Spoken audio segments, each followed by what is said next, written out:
தமிழ்நாட்டு வெள்ளம் வடிந்து விட்டது. வெள்ளத்துக்கான நிவாரண நிதி ஒரு பைசா கூட ஒன்றிய அரசு கொடுக்கவில்லை. உள்துறை அமைச்சர் மரியாதைக்குரிய திமுகவின் நாடாளுமன்ற குழு தலைவர் டிஆர் பாலு அவர்கள் தலைமையில் அனைத்து கட்சி தலைவர்கள் போய் உள்துறை அமைச்சரை சந்திக்கிறோம். மார்க்சிஸ்ட் கட்சி சார்பில் நான் அந்த குழுவில் இருந்தேன். எங்களிடம் 3 முறை சொன்னார், 27ஆம் தேதிக்குள் நாங்கள் தமிழ்நாட்டுக்கான வெள்ள நிவாரண நிதியை கொடுத்து விடுவோம் என்று. ஒரு முறை இல்லை, 3 முறை சொன்னால் பிஃபோர் 27 என்ற வார்த்தையை மீண்டும் மீண்டும் உச்சரித்தார்.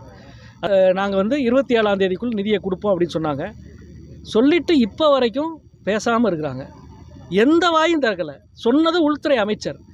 அதாவது தமிழ்நாட்டில் வெள்ளம் வடிந்ததைப் போல வடித்து துடைத்து எடுக்கப்பட வேண்டிய ஒரு சக்தி இருக்கிறது என்றால் அது பாஜகவும் அதனுடைய அமைச்சர்களும் அதனுடைய தமிழ்நாட்டின் ஆளுநரும். எனவே வெள்ளத்தை வடித்ததைப் போல பாஜகவின் அரசியலை துடைத்து வடித்து எடுப்பார்கள் தமிழ்நாட்டு மக்கள். அதற்கு ஆளுநரும் விதிவிலக்கல்ல. செய்திகளை உடனுக்குடனும் துல்லியமாகவும் தெரிந்து கொள்ள சப்ஸ்கிரைப் பண்ணுங்க.